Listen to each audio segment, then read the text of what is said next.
Assalamu alaikum.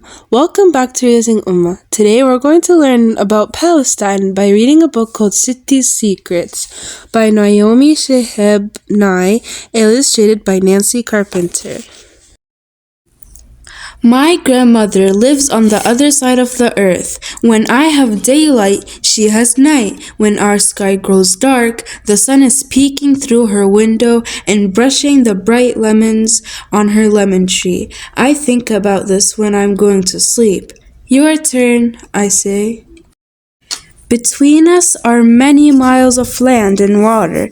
Between us are fish and cities and buses and fields, and presidents and clotheslines and trucks and stop signs and signs that say do not enter, and grocery stores and benches and families and deserts and a million trees. Once I went to visit my grandmother. My grandmother and I do not speak the same language. We talked through my father, as if he were a telephone, because he spoke both our languages and could translate what we said. I called her Sitti, which means grandma in Arabic. She called me Habibi, which means darling. Her voice danced as high as the whistles of birds. Her voice giggled and whooshed like wind going around corners. She had 1,000 rivers in her voice. A few curls of dark hair peeked out of her scarf on one side, and a white curl peeked out on the other side. I wanted her to take off the scarf so I could see if her hair was striped. Soon we had invented our own language together. Sitti pointed at my stomach to ask if I was hungry. I pointed to the door to ask if she wanted to go outside. We walked to the fields to watch men picking lentils. We admired the sky with hums and claps. We crossed the road to buy milk from a family that kept one spotted cow. I called the cow Habibi, and it winked at me. We thanked the cow with whistles and clicks for the fresh milk that we carried home in Sitti's little teapot. Every day I played with my cousins, Fauzi, Sami, Hani, and Handia Every day I played with my cousins, Fauzi, Sami, Hani, and Hindia from next door. We played marbles together in their courtyard. Their marbles were blue and green and spun through the dust like planets. We didn't need words to play marbles. My grandmother lives on the other side of the earth. She eats cucumbers for breakfast with yogurt and bread. She bakes the big flat bread in a round old oven next to her house. A fire burns in the middle. She pats the dough between her hands and presses it out to bake on a flat black rock in the center of the oven. My father says she has been baking that bread for 100 years.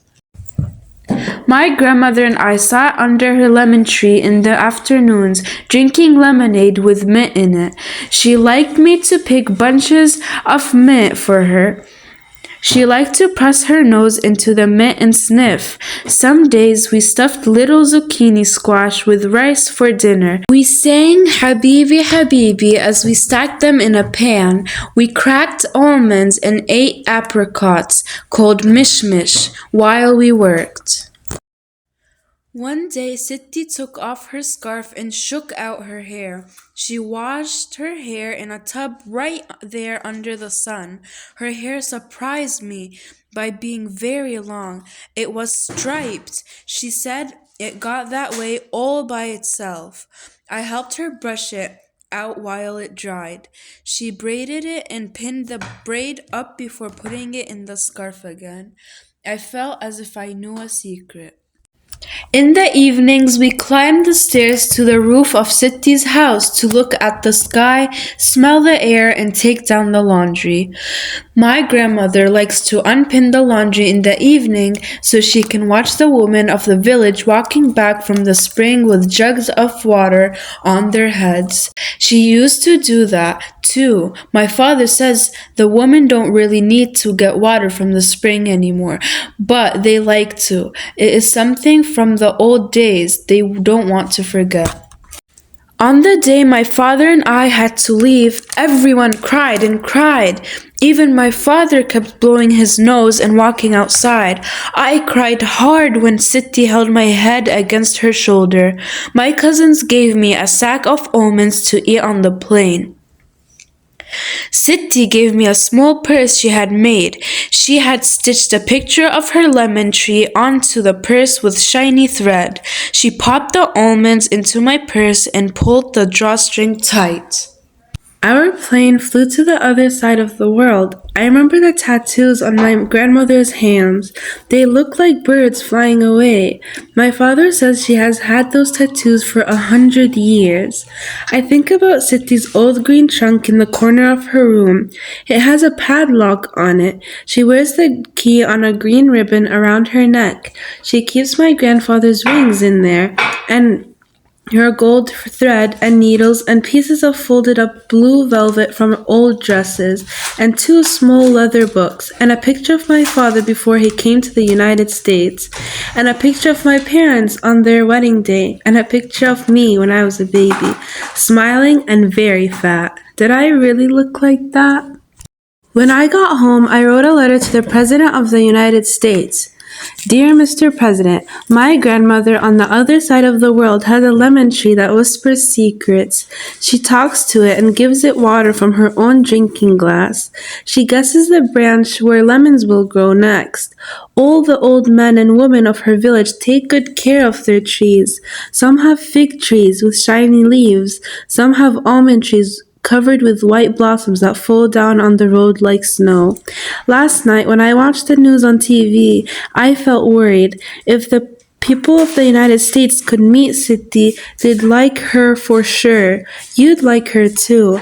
My grandmother can read the stars and the moon and the clouds. She can read dreams and tea leaves in the bottom of a cup. She even said she could read good luck on my forehead. Mr. President, I wish you my good luck in your very hard job. I vote for peace. My grandmother votes with me. Sincerely, Muna.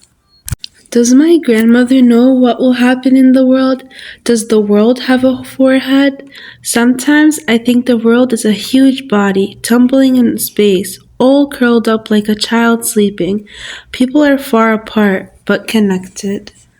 My grandmother lives on the other side of the earth. While I'm dreaming, she rises from her fluffy bed and steps out her door to check the lemons growing on her tree.